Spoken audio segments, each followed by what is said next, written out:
All right, stop what you're doing because we really need to talk about how to stop breaking your Azure tenant. Today, we're diving into the 5 conditional access policies you absolutely positively must deploy first.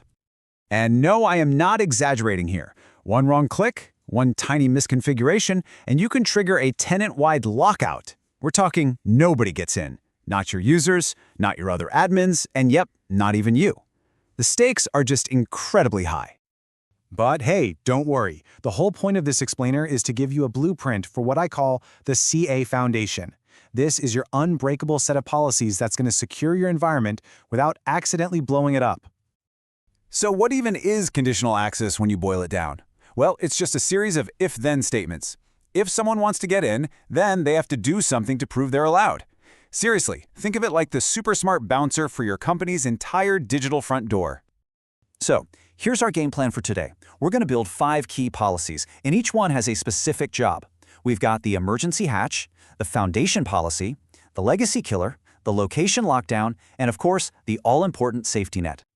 Okay, let's kick things off with the most critical safety measure there is. Policy number 1, which I call the emergency hatch. This is all about protecting your break glass accounts. You know, the problem this solves is probably the biggest and scariest mistake I see people make: locking themselves out. It's so easy to do. You create this powerful new policy, you apply it to all users, and boom! Suddenly nobody can get in. The fix is to have dedicated emergency accounts that are always excluded from these rules. And the process is actually super straightforward. First, you're going to create a brand new security group just for your break glass admins. Add 2 or 3 highly secured offline accounts to it. Then, and listen up because this is the most important part, in every single conditional access policy you ever create, you have to go to the assignment section and explicitly exclude this group. This is literally your get out of jail free card. Don't skip it. All right, on to policy number 2.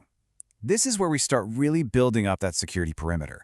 I call it the foundation policy, and it's all about enforcing multi-factor authentication for every single one of your admins. The risk here is pretty obvious, but it's also incredibly severe. Imagine a threat actor gets their hands on just one of your admin's passwords. With that single credential, they could get complete control of everything.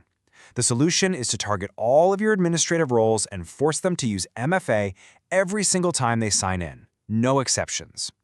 And if you're wondering how effective this is, just look at this number. According to Microsoft, just enabling MFA reduces the risk of an account getting compromised by over 99%. This isn't just a nice-to-have, it's an absolute must for your most powerful accounts. Okay, policy number 3 is the legacy killer. And yeah, the name is meant to sound urgent, because frankly, these old protocols are a massive gaping security hole in your environment. This quote just nails it. Legacy authentication protocols, we're talking about things like POP, IMAP, SMTP, they simply can't handle modern security like MFA.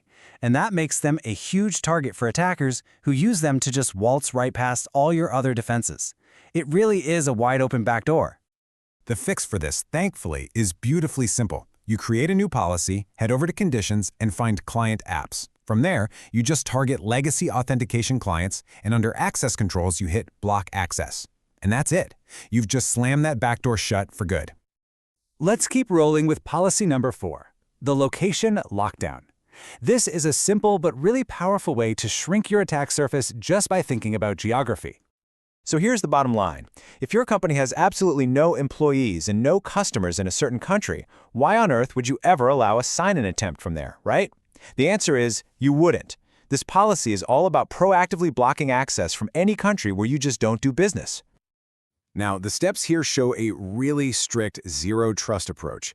Basically, you define your trusted spots, like your office IPs, and then you block access from everywhere else. Now, that's super secure, but it can be a little too much for a lot of businesses. A more practical way to start is to create a policy that just blocks access from specific countries where you know you have no business. You define those high-risk countries as a named location and then create a simple rule to block any sign-ins from there. It's an incredibly effective way to cut down on all that automated noise and attacks. And that brings us to our 5th and, maybe the most important policy of them all. This one isn't actually a security control, it's more of a professional best practice. I call it the safety net. See, when you create a conditional access policy, you've got 2 main settings: enabled, which, turns it on immediately, and report only. Report-only mode is going to be your new best friend. It lets the policy run in the background and log everything that would have happened, but without actually blocking anyone or causing any real-world impact. The big takeaway here is so simple, but so powerful. Always, always test before you enforce. Putting every new policy into report-only mode first lets you check the logs, see who it's going to affect, and fix any problems before you cause a real outage. This right here is how you avoid breaking your own tenant. So let's just quickly recap that action plan. Number 1, create your emergency hatch by excluding those break glass accounts. 2, build your foundation by enforcing MFA for all your admins. 3, deploy the legacy killer and block those old protocols. 4, set up your location lockdown. And 5, always, always use your safety net by testing in report-only mode first. And you know what's really cool? Building this foundation directly fixes two of the biggest problems we talked about in our top 5 identity mistakes explainer. Specifically, weak authentication and the dangers of having permanent admin roles. So definitely check that one out next if you want to keep strengthening your security. So now I've got a question for you. Looking at this foundation, which of these 5 essential policies are you going to go back and implement in your own tenant first? I'm genuinely curious, so let me know down in the comments below.